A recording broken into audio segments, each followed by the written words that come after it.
BJP party south లో సాఫ్, north లో హాఫ్ అని మహబూబానగర్ పార్లమెంట్ కాంగ్రెస్ ఇన్ఛార్జ్ సంపత్ కుమార్ అన్నారు. మత విద్వేషాలను రెచ్చగొట్టి పబ్బం గడపాలని చూస్తున్న బీజేపీకి ప్రజలు దూరంగా ఉండాలన్నారు. రంగారెడ్డి జిల్లా షాద్నగర్ కాంగ్రెస్ కార్యాలయంలో నిర్వహించిన కార్యకర్తల సమావేశంలో ఆయన పాల్గొన్నారు. 5 సంవత్సరాల్లో చేయాల్సిన గ్యారంటీలను కేవలం 100 రోజుల్లోనే చేసిన ఘనత సీఎం రేవంత్ రెడ్డిదని కొనియాడారు.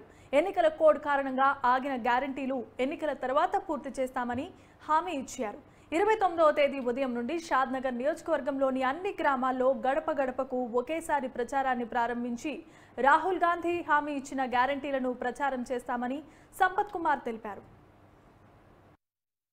నాకు స్పష్టంగా అర్థమైంది ఏంటంటే 7 అసెంబ్లీ నియోజకవర్గాల్లో కాంగ్రెస్ పార్టీకి అభ్యర్థి వంశీచంద్ర రెడ్డి గారికి పెద్ద మెజారిటీ, అన్ని వర్గాల ప్రజల మద్దతు వస్తున్నటువంటి నియోజకవర్గము షాద్నగర్ నియోజకవర్గమే కావచ్చు అన్నటువంటిది స్పష్టంగా అర్థమైంది ఈ రోజు జరిగినటువంటి సన్నాహక సమీక్ష సమావేశంలో.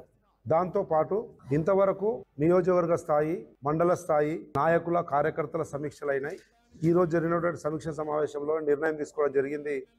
గౌరవ శాసనసభ్యులు వీర్లపల్లి శంకర్ గారి నేతృత్వంలో 29వ తేదీ ఉదయము 7 గంటలకే చౌడమగుట్ట ఆంజనేయ స్వామి టెంపుల్ నుంచి ఒకేసారి ఏదైతే మేము సంస్థాగత నిర్మాణం చేసుకున్నామో నియోజకవర్గ స్థాయి, మండల స్థాయి, గ్రామ స్థాయి, బూత్ స్థాయి ఏదైతే సంస్థాగత నిర్మాణము, దానికి బాధ్యులను కూడా నియమించినారో పెద్దలందరూ కలిసి, వాళ్ళందరూ 29వ తేదీ 7 గంటలకు శుభగడియల్లో మా అభ్యర్థి గారి పాంప్లెట్ కానీ మా 6 గ్యారంటీలు, ఆ రోజు శాసనసభ ఎన్నికల్లో ఏ 6 గ్యారంటీలు భగవంతుడి సాక్షిగా పోయేస్తే వీర్లపల్లి శంకర్ గెలిచిండో, రేవంత్ రెడ్డి ముఖ్యమంత్రి అయిండో, మళ్ళీ ఈరోజు పార్లమెంట్ ఎన్నికల్లో కూడా గెలవాలని చెప్పి ఆంజనేయ స్వామి ఆశీర్వాదంతో గ్యారంటీ కార్డు మా మెటీరియల్ అంతా పెట్టి పూజ చేసి, నాకు స్పష్టంగా అర్థమైంది ఏంటంటే 7 అసెంబ్లీ నియోజకవర్గాల్లో కాంగ్రెస్ పార్టీకి అభ్యర్థి వంశీచంద్ర రెడ్డి గారికి